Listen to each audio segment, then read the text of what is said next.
Thanks a lot for joining us tonight here at the Dearborn Public Library. We're glad to have Mr. Will Cockrell here to talk about his new book, Everest Incorporated, the Renegades and the Rogues Who Built an Industry at the Top of the World. Just a quick announcement. We have our summer reading program going on for everybody who's Dearborn Library, who's member here at the Dearborn Library. The theme of this year's adventure, that's why we contacted Mr. Cockrell to talk.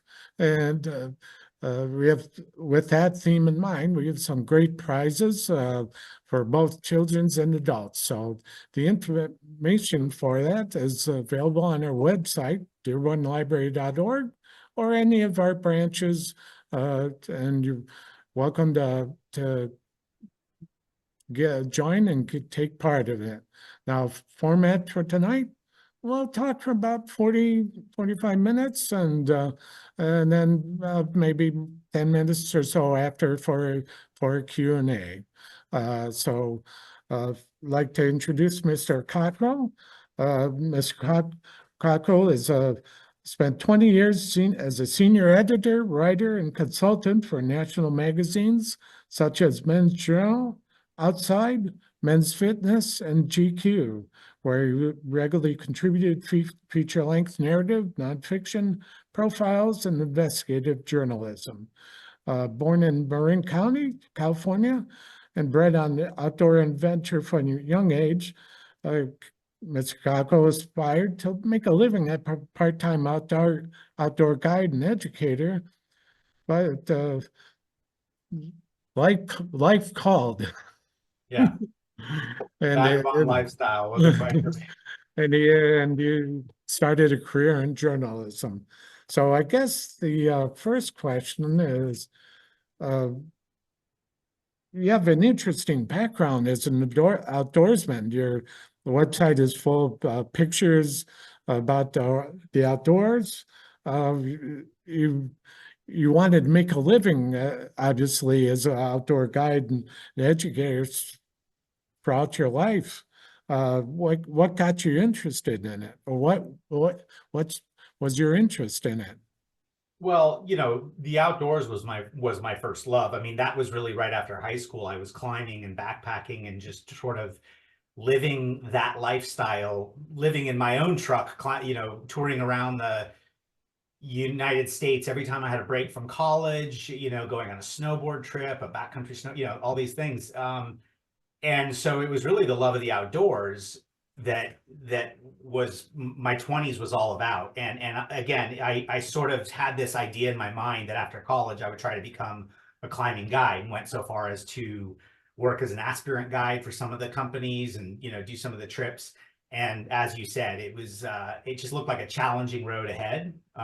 Guides go through an incredible amount of training and really don't make a lot of money and don't live in one place for very long. And so as I began trying to write in the outdoor arena, that was my segue into magazines, by writing about what I knew in the beginning.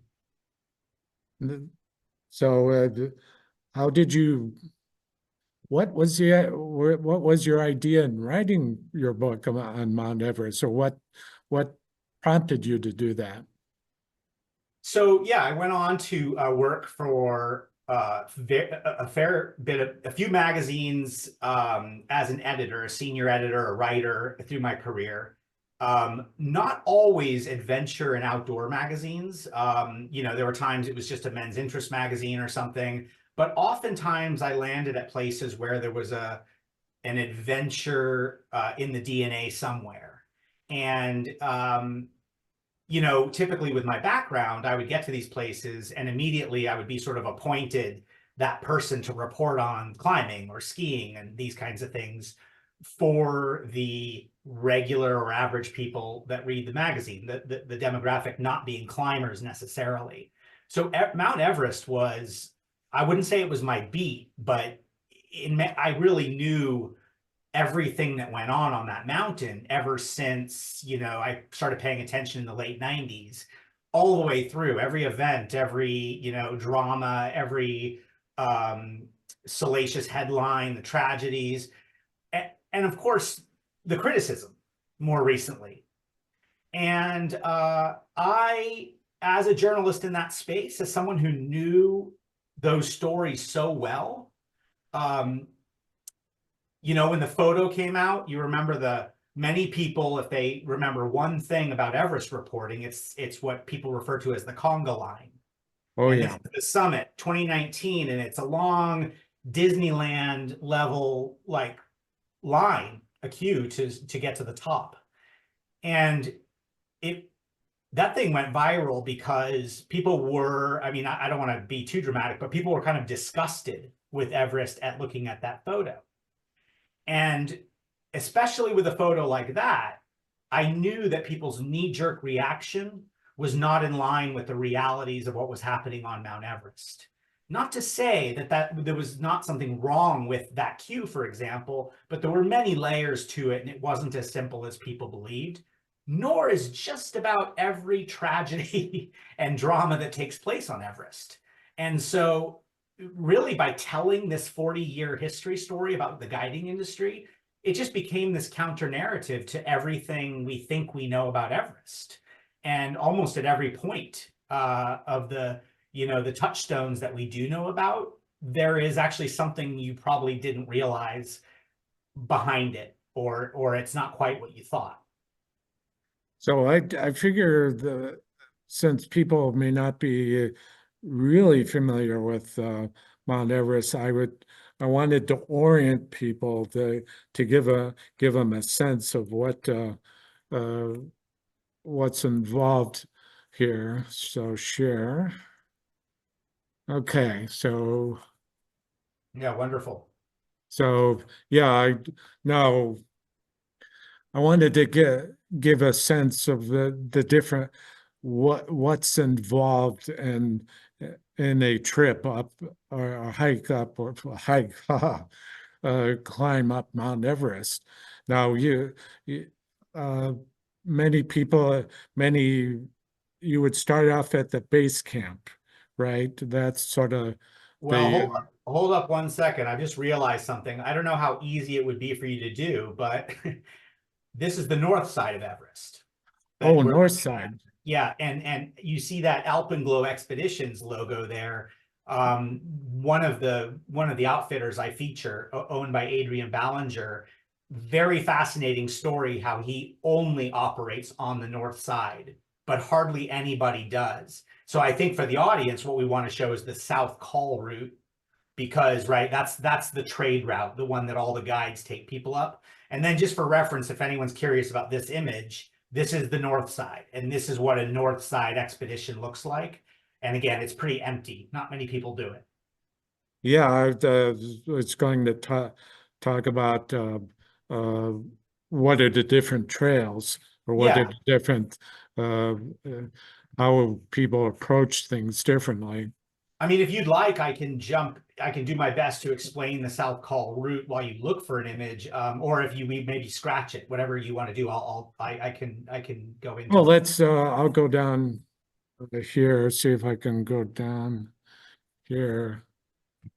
You know, Uh, one of the misconceptions I found common, maybe not the biggest, but common misconceptions, is that when people hear that an Everest expedition takes 6 to 8 weeks, they imagine that you're on this climb or this arduous trek for 6 to 8 weeks, you know, moving a little at a time.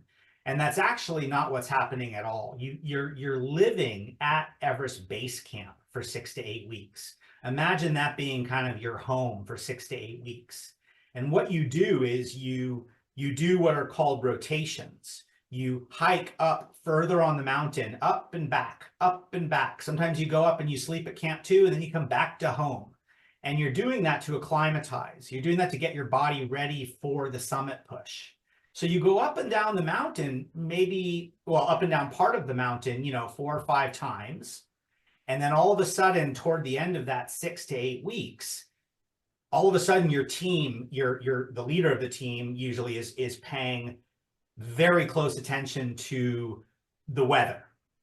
And it's all about looking for the summit window. So now that your clients are ready, now if you're an Everest climber, now that you're ready, you're acclimatized, you've been as high as Camp 3 and done okay. You know, you've tested your oxygen systems, you're fit. And then from base camp, you're waiting for the weather window, and you need about 4 to 5 days of good weather. Because then when it's go time, when it's the summit time, you may have been there for 6 weeks, 7 weeks. You go from base camp up to Camp 2 is night 1. From Camp 2, you go up to Camp 3 is night 2. From Camp 3, you go up to Camp 4, which is night 3. And usually it's not much of a night. You don't do much sleeping or anything there. You're just sort of restlessly melting snow, getting ready for your summit push, but feeling quite awful from what I've heard. Once you're up there at that south col, that flat saddle below the summit, your final push is from that tent up to the summit, leaving at about midnight, say, and hoping to get to the top around sunrise. And then you have the sun and the warmth, warmth, to get back down to Camp 4. And then, of course, from there, you know, you still need to get down to each of those camps, but that's what that summit push looks like. And it happens at the very end of your stay at base camp. Now, a couple of things that jump out at me. My family, my mom is from Connecticut, and we frequently would hike in the White Mountains in New Hampshire. I've climbed Mount Washington twice. And I know what you're saying about looking out for the summit, clear summit, because one of the times we essentially climbed into a cloud, and it was pretty cold. Fortunately, not a whole lot of wind, but yeah, it was fortunately the other time was very sunny. I mean, you almost could catch a cloud on your way down and be in Nova Scotia by nightfall. If I'm not mistaken, the highest winds in the country have been recorded at the top of Mount Washington. Yeah. Apparently, you know, it punches way above its weight in terms of how high it is. It's pretty treacherous up there sometimes. Oh yeah, yeah. I imagine it can be, but Yeah. that's what caught my eye about your book. And now uh, the the other thing was that I did a little looking around at the different expeditions that the guides offer. And when you mentioned about how six to 8 weeks, uh, I think it was RMI expeditions was like 2 or 3 weeks or Well, something, which it wasn't RMI. RMI hasn't been operating on the mountain for quite some time now. They did for a little while, but it is Alpenglow, which is the one that we just showed that operates on the north side. So Adrian Ballinger, who runs, sorry, I'm going to close this window because there's some extra noise. Adrian Ballinger, who owns Alpenglow, pioneered a style of climbing Everest in which you try to do as much of the acclimatizing at home before you leave for Tibet, which is the north side. So the north side sits in China, and the south side sits in Nepal. And what that means, well, first of all, his reason for doing this, you know, he has a young son and a wife, and he felt like with his line of work, he was obviously away from his loved ones and friends for very long periods of time, and wondered if it was possible to run these trips on a shorter duration so that he could spend more time, you know, with back home. And he worked out a system in which his clients train, but then receive something, you know, a giant tent that fits around their bed that pulls the oxygen out and mimics higher altitudes. Say puts you at like 15,000 feet while you sleep. So you sleep at 15,000 feet for however long before you go on this expedition. And by doing this, you don't have to go up and down, as I suggested on the south side. You really just make one summit push, essentially. You do one practice climb and then make the summit push. And I think that Adrian had a particularly successful year this year. He just arrived back home a couple days ago, and I believe that he and his team summited in less than 2 weeks. Wow. Yeah, Wow. I mean, it was remarkable. Everything went perfectly, mind you, and it doesn't always. Right. But he and his clients were in Tibet, I think, for a couple of weeks max. Wow. Yeah. Now, there's talk about there are the different north and south approaches. Does the which side, I guess, has the more people, the more popular trails? Yeah, well, anyone who reads Everest Inc. is going to notice or see there's a notable omission of the north side. I really don't even get into the north side, climbing on the north side, only for a minute, because once the South Col route through, at the top of the Khumbu Valley, which is this Sherpa region in Nepal at the foothills of the Himalaya, once they had established that route and had it wired, so to speak, once they had figured it out and how to make it incredibly safe for less experienced climbers, that was it. It was over. That was the trade route, and guiding companies have been using the South Col route now, ever since the 90s. And that's really the one that people use, with hardly anybody operating on the north side anymore.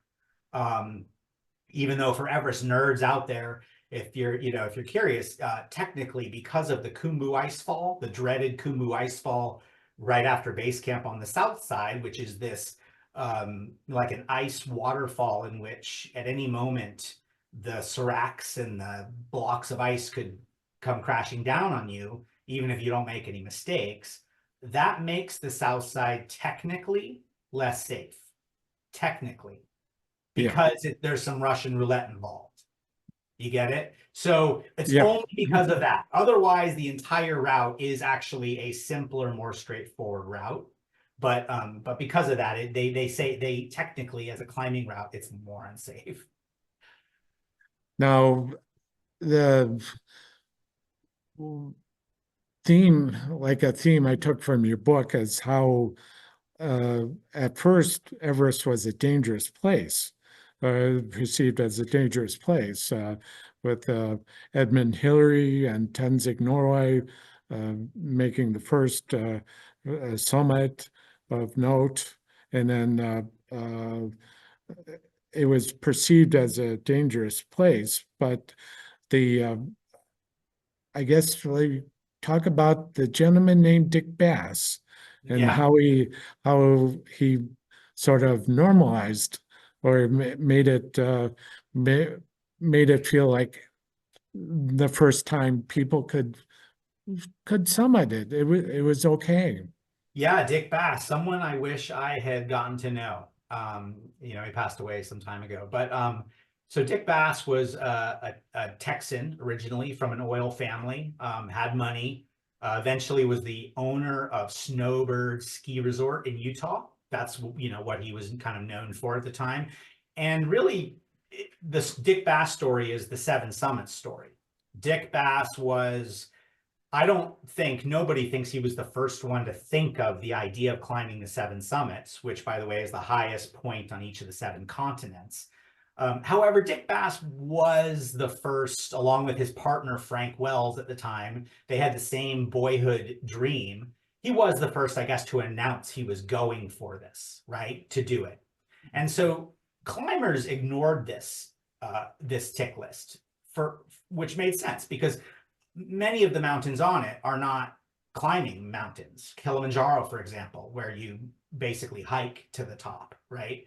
And so the seven summits were not an interesting tick list to climbers, but to adventurers and dreamers like Bass, it was. The only problem is you had to really get past a climber's mountain in Mount Everest, and certainly a mountain like Denali up in Alaska, to get those seven. But those two were determined, and they got pretty good, the art of surrounding themselves with talented people. And those two had a lot of money between them, and they were able to fund a lot of these expeditions to difficult places like Antarctica, where, to climb Mount Vincent and stuff, and bring along the best climbers in the world who were not there hired as guides, but would inevitably look after them a bit with the technical part because they're essentially being invited on these climbs. And that became Dick Bass's way of going through each of these 7. And by the time he got to Everest, he had actually attempted Everest 3 times. So in terms of Everest climbers, what's fascinating about him is he was very inexperienced. He was a self-proclaimed amateur, yet he had been to Everest more than many very serious climbers. So he actually did have a comfort level and an understanding of the mountain, but he still was not competent enough to do it himself.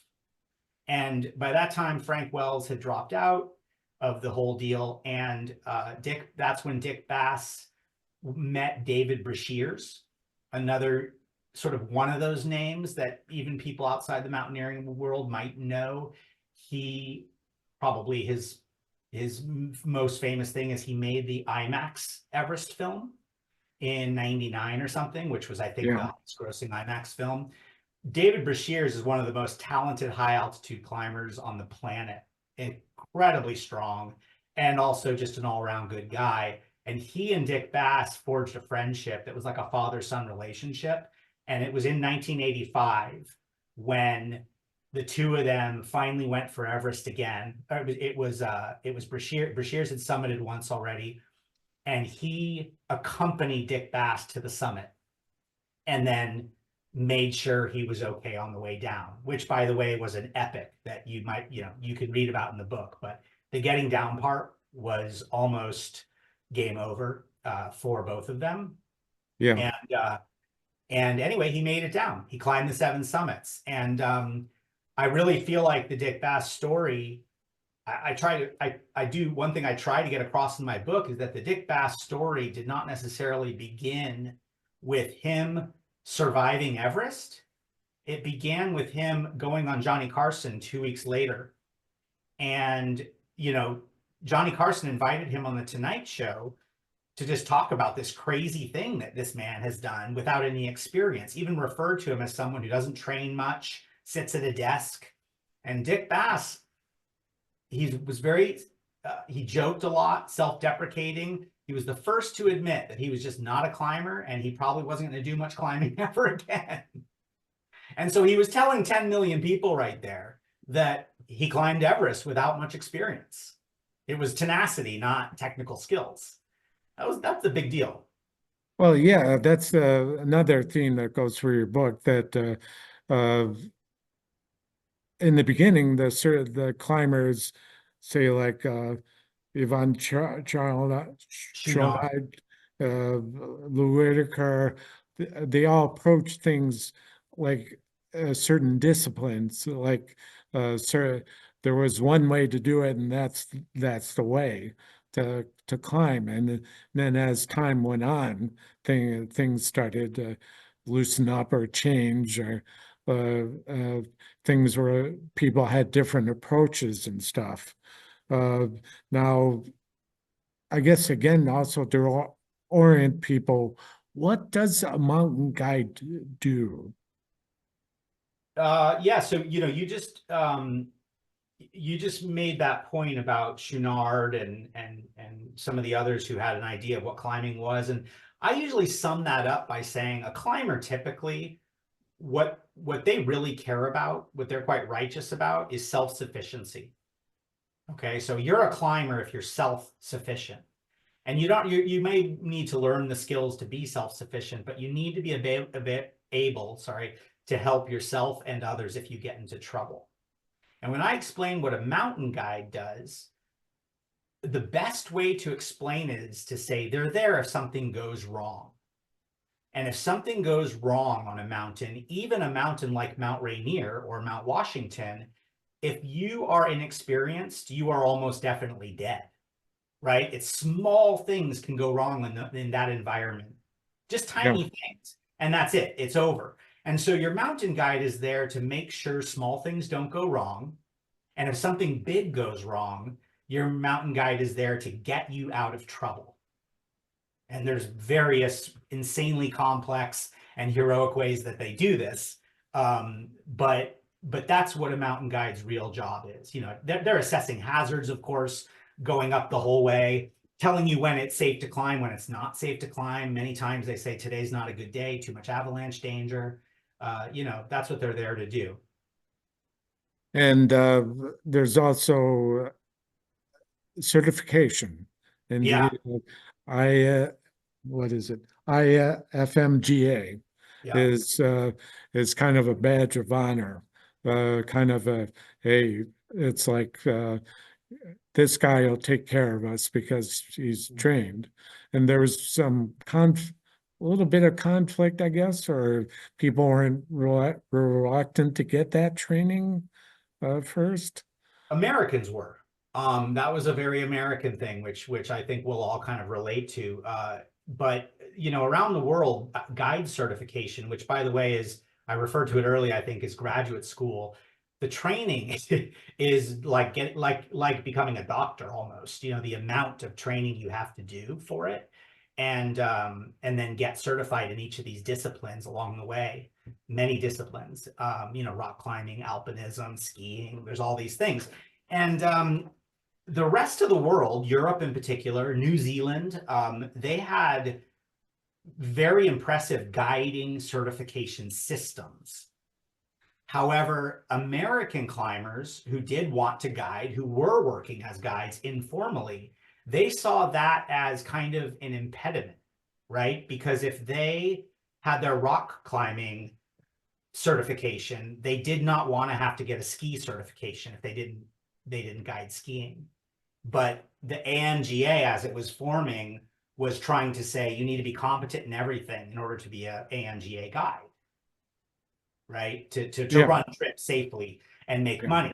And so a lot of them just kind of said, well, geez, that's just going to hurt my business. And so I think I'll just go ahead and chug along. So these were still great guides. They just chose not to get certification because it was just going to get in the way of their career.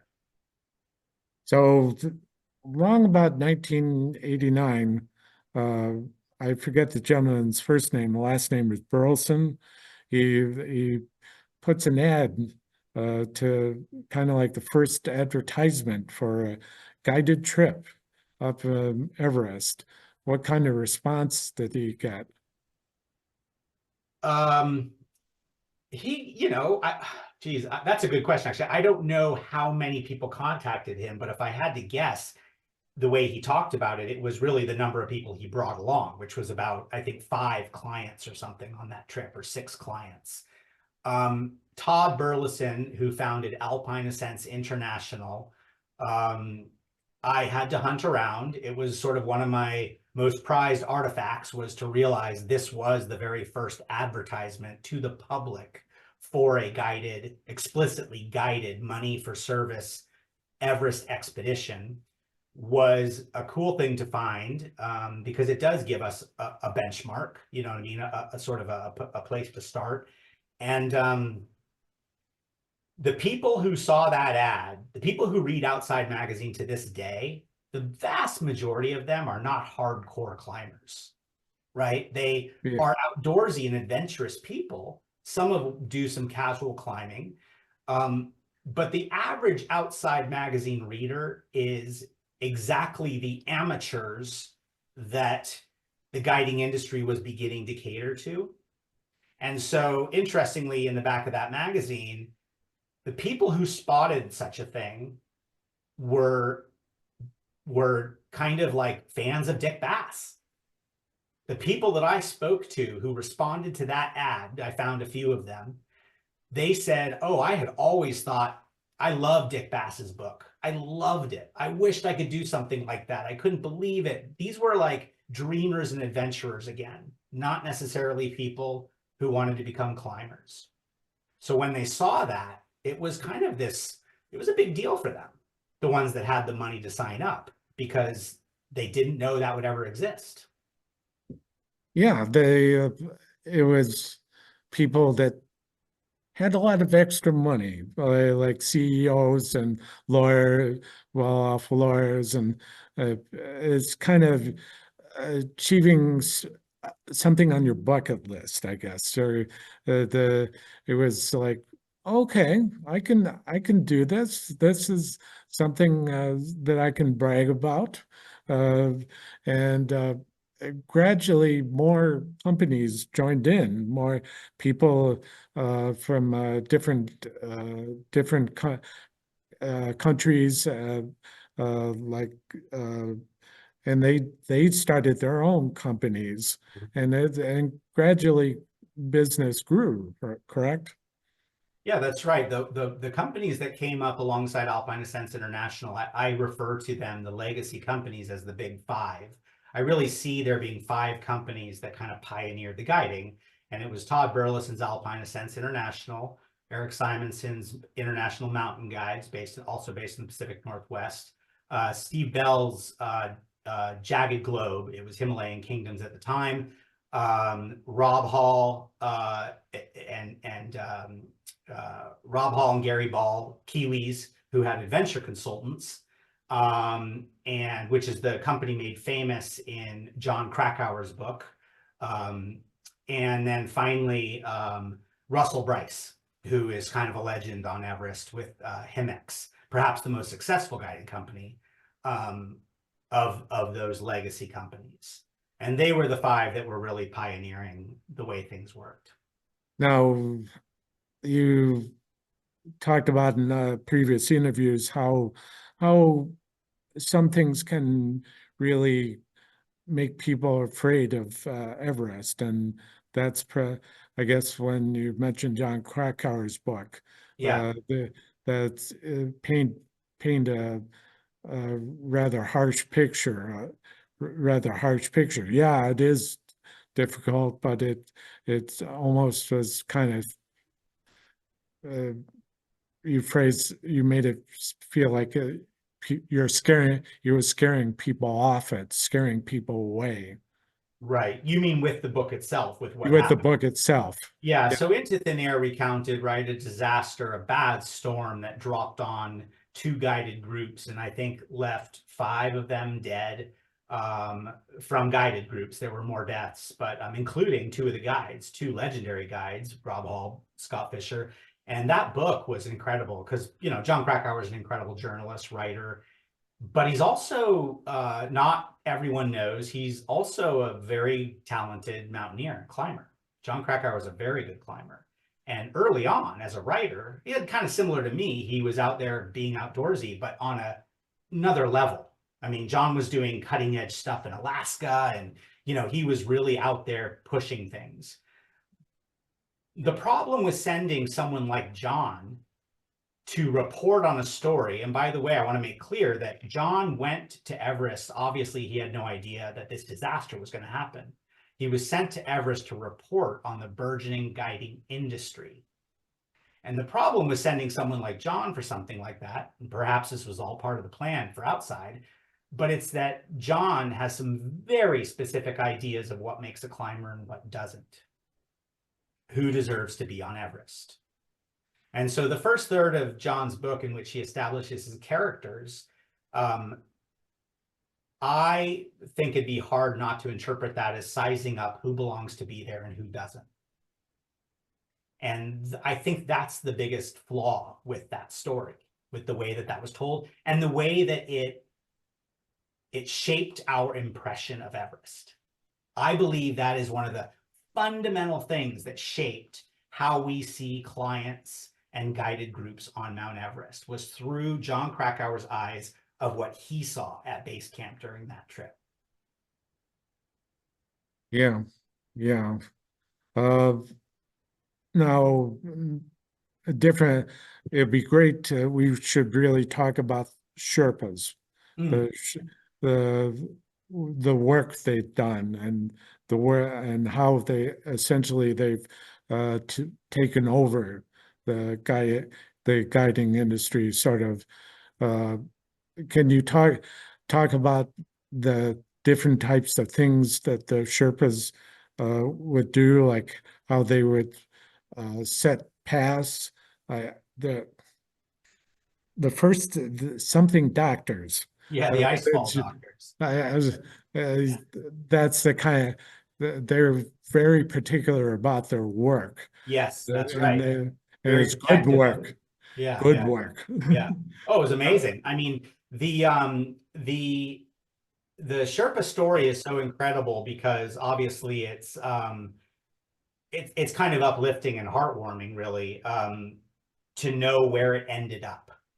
But I do just want to give people some context, because in the 90s and 2000s, the Sherpas were being hired by these companies, of course, as porters, as cooks, as support, essentially.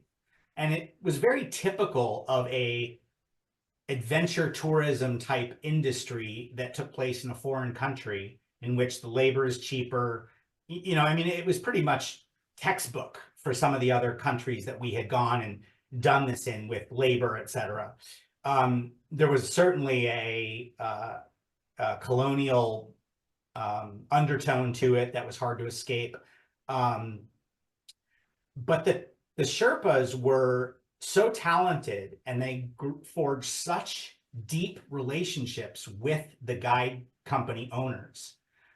Year after year, these people were coming back to the Khumbu Valley. It takes 10 days to hike through the Khumbu Valley to get to Everest Base Camp.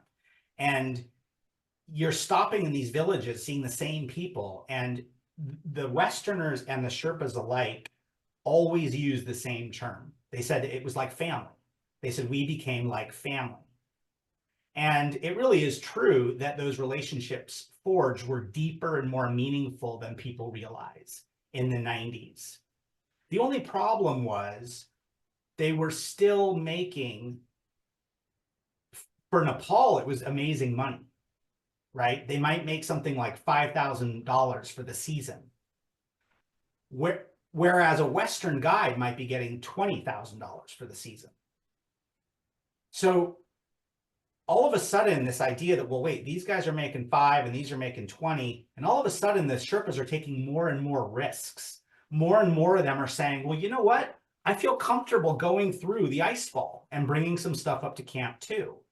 And then, of course, Camp 3. And this is happening where the risk level of that job was going up, but their pay was kind of staying the same because, you know, as I point out in my book, they were not mountain guides. Sherpas themselves were the ones that recounted to me how they were the strongest climbers on the mountain, no doubt, but they had no idea what to do if something went wrong. So if there was a medical, someone broke a leg, you know, if somebody collapsed, they had none of those skills, crevasse rescue. And that's when my personal opinion is, to the Western company's credit, they were the ones that spotted the gap and started feeding these Sherpas through trainings, getting Yeah. them as much training as they could. In some cases, moving them to the US to work for their guiding companies on smaller mountains so they could get certified, right? Like, hey, let's get you your certification so I can pay you $20,000. And And this is where we ended up. This was the arc. It took a long time, but that's where we headed, to this place that I think, you know, you wanted to talk about, in which they more or less run the mountain now. well, yeah, the Sherpa strike, and they gradually, because they're, yeah, because of those working conditions and insurance payouts to family members in case something happened. Uh, it understandably, yeah, because family climbing was the way to the way to earn a good living in Nepal, and to send your kids to uh, like you said, become pilots or doctors, or Engineers, yeah, yeah. yeah, yeah. And it just so people are wanted that advantage, so they uh, uh, so they went out and striked, and now essentially run a lot of the good majority of the companies that offer tours on the mountain, guided tours. Yeah. Yeah. I mean, that earlier generation from the 90s and 2000s that maybe were working for less than they were worth and also worked for, a lot of them would say because they have to. They work in the mountaineering industry because they have no choice. Um, that generation gave the Khumbu Valley, the people of the Khumbu Valley, opportunity. It was a very prosperous, in relation to the rest of Nepal, the Khumbu Valley was a very prosperous place on the back of the Everest industry, not just climbing, but trekking as well. And the Sherpas were these shrewd, entrepreneurial, hardworking people that took every advantage of it and did so well. And next thing you know, the following generation is getting educated in Kathmandu and beyond, and they're coming back with degrees and whatnot. And as you can imagine, the people who gravitated of this generation toward the mountaineering industry, very different from their fathers and uncles and mothers and aunts. They actually went back to the mountains because they were enchanted by it. Most of them talk about wanting to go into mountaineering because their father did it. And they always heard the stories and they loved the idea and they climbed because they love climbing. And Well, yeah, isn't it treated as a holy uh, thing in Nepal?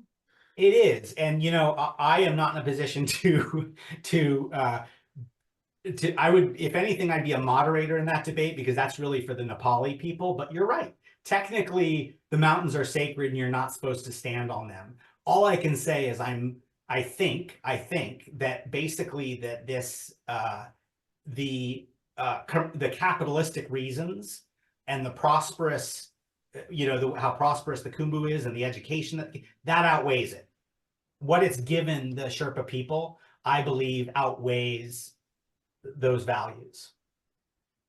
Just a couple more questions. Sure. I'm going to hopefully pronounce his name right.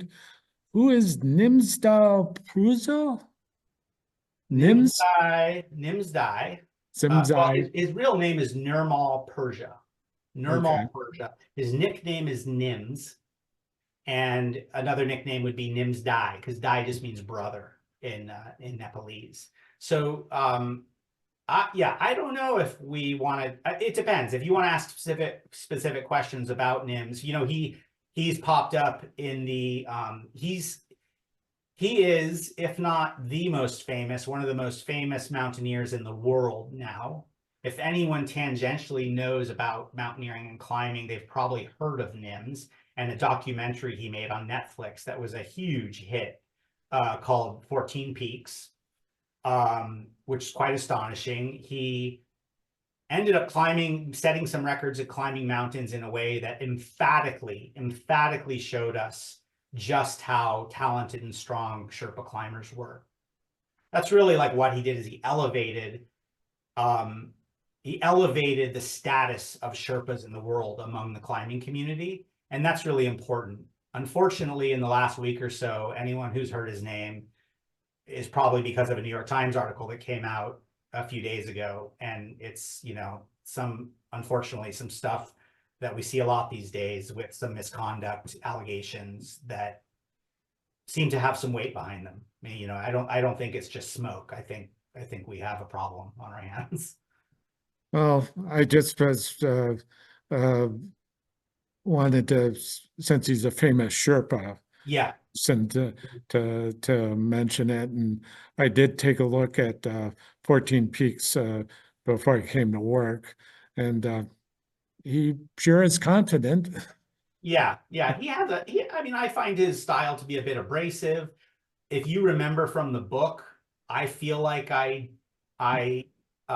you know, I'm not in the book. There's no first person, and so I don't skewer anyone, but I think you probably sensed some skepticism about the whole Nimsdai world from my book. And this Yeah. is before anything even came out. What makes me most sad is that this has happened at a time when Nepal, the image and status of Sherpas and Nepalis within the Everest industry, the mountaineering industry, was on this amazing ascent. And I just hope that this doesn't sort of bring this weird dark cloud on the industry, which is really now run by the Sherpas. Because like there's a lot of other Sherpas in my book that I mentioned, Mingmaji, Yeah. you know, these are incredible climbers that have done some amazing stuff. And I just hope people like him don't get brought down with stuff like this. Right. What are the biggest challenges facing the guiding industry right now, in your view? Nimsdai. Well, yeah. You know, I mean, sadly, that's like an imminent threat, unfortunately, you know, a clear and present danger, as they'd say, to this whole thing for the Sherpas. And I feel terrible about that. But had we had this discussion 2 weeks ago, that wouldn't have been the answer. You know, I think one of them, ironically, is that there are fewer and fewer Sherpas coming into the industry Wow. because they're becoming whatever they want. They're Yeah. becoming filmmakers and restaurateurs, and like they're just going out and chasing their dreams. And as you can imagine, with all the dreams on the menu, not all of them are going to come back and work in mountaineering. And so the biggest and best companies in Nepal would tell you it's becoming harder and harder to find the real talents, right? People who are not just porters, not just load carriers, but people who walk up to you and say, I want to be a guide for your company. And they're ready to put in 20 years of service to do that. And is there Yeah. anything, that we didn't talk about that you'd like to talk about? No, you know, the Sherpa thing is always the most important to me. I think that the future until a couple days ago is surprisingly uplifting.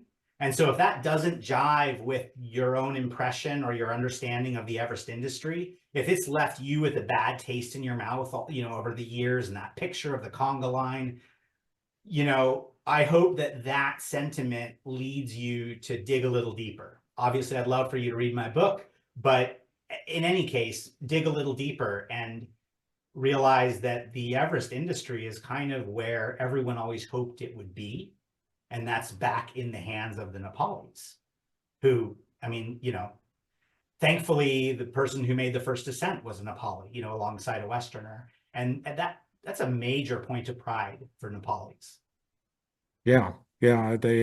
I think you mentioned how there are statues of the first woman who summited.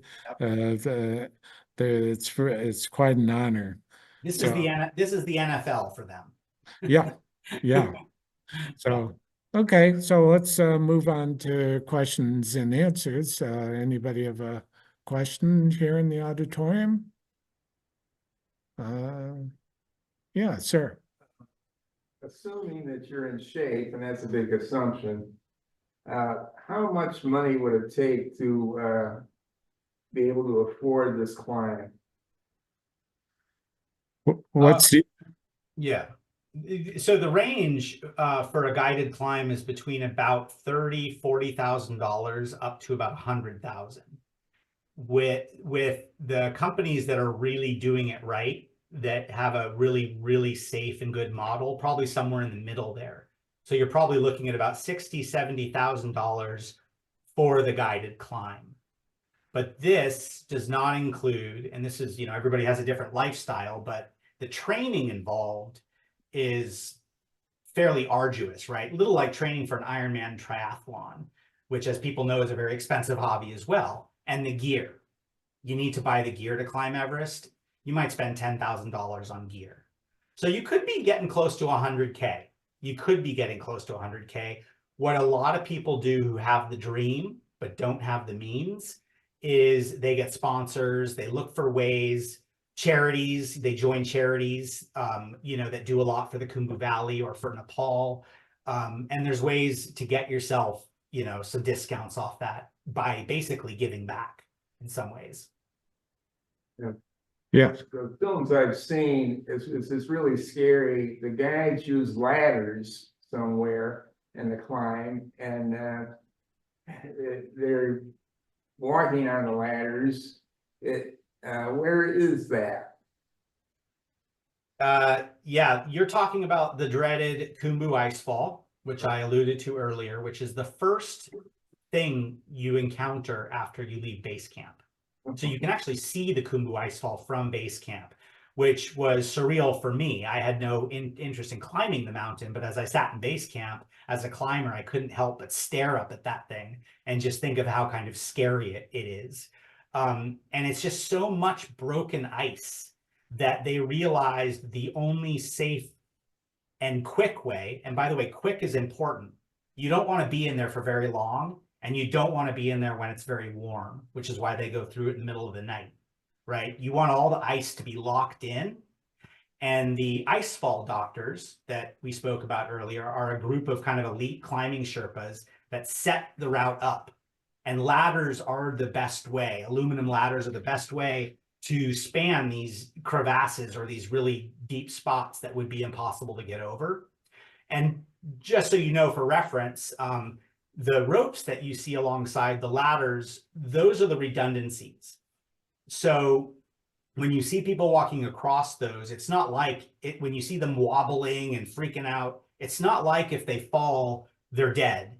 There's a bunch of ropes attached to them. So they would fall and probably get hurt and maybe, you know, even pee in their pants, but they won't die. They'll be hanging in this crevasse and they'll be pulled back up. And so it's not like your life depends on the ladders only. Okay. Have you climbed out? You talk about going to base camp? I went to base Base camp. I camp? trekked up to base camp, which was as far as I think I ever want to go. I always leave a little window because I am a climber, but I do climb for different reasons that a lot of clients climb for. I do go for the solitude and for, you know, some of the other reasons that John Krakauer might go. It doesn't mean I disapprove of the reasons people go to Everest. Well, I was very surprised that it's 10 days to get up to the base camp. I was like, wow. Yeah. I want to say, by the way, you know, as a service, the trek, that was the second time I'd been to Nepal, but the first time I had done the Everest Base Camp. It's a very famous trek. The trek, the 10-day trek to base camp is incredible, beautiful, and very straightforward. I'm not going to call it easy, but it's moderate, 4 to 6 hours of hiking a day. If you're super fit, it's more like 3 hours a day. And then the nights are spent in these lovely, cozy lodges with hot lemon tea and good food, you know, beer if you can handle it at those altitudes. I couldn't. And I was so enchanted with that trek that I am dying now for my third visit to Nepal to bring my wife and 2 young daughters who are 8 and 6. I know that they won't be able to make it much past Namche Bazaar because the altitude is uncomfortable, but I would bring my young family to this part of the world and let them trek up and down these stairs and these, you know, the people are just lovely. It's amazing. It's beautiful. It's a very well kept national park. Oh yeah, the pictures I saw in my research of the trail up to the base camp, it just showed that the trail is very well developed or Oh, yeah. it's like you have no question where to go. That's right. And there's some ups and downs, but it's a really easy, there's stairs. Honestly, there are stairs when, you know, when you're going up and down typically. Okay, let's take a look online here. Uh,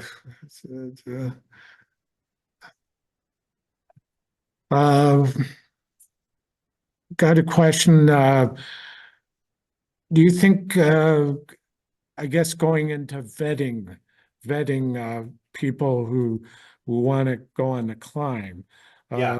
they I guess I got the feeling from your book that there's some companies that do that, really uh, do a lot of that, and some companies who don't. Is that a fair assessment? It is. I'd say for the most part, that pretty much across the board, most Western companies have a very strict vetting, a way of vetting their clients. And this is not to knock the Nepalis, but it's more in line with our cultures and societies, right? I mean, we are all about rules because people sue each other and there's lawyers around every corner, right? So obviously vetting clients would be in these companies' best interests. And, you know, there's an interest there about taking care of those clients. That's a mountain guide's ethics. With the Nepali companies, just like they don't necessarily feel they need to have a cone in front of an uncovered manhole. It's sort of like you just need to watch out for yourself. They have, again, a different culture and different ethics about how much resource should go into making your decisions for you, is the way they put it. They're not there to make the decisions for you. If you think you're ready to climb the mountain, within reason. And that's why more inexperienced people do sometimes slip through the cracks, or I should say slip through the system with some companies. Yeah, I saw some of the expedition, what they asked for client, expedition advertisements, they ask for clients, they have quite a list of what people expect, like that you have experience in high level climbing, and it's like they put it out there. Yeah. I mean, mostly what they want is they want you to have experience at altitude. They would really like you to spend some time at 6,000 or 7,000 meters somewhere, even if it's not climbing, just walking, say up to the top of Kilimanjaro. It's just a question of whether they enforce those things. The companies vary in their enforcement of the rules. Okay, well, it's going on the hour, and want to thank you, Will. I really enjoyed your book, I guess because of the small climbing background that I had, that just took me back. So it was really enjoyable talking with you and meeting with you. Thanks for having me. Will's book is Everest Incorporated, the Renegades and Rogues Who Built an Industry at the Top of the World. And it's available at your fine bookstores everywhere. Thank you very much for your time, and have a good night. Yeah, thanks again, everyone. Thanks for the support. I appreciate it. Hey, have a good night. All right. Good night.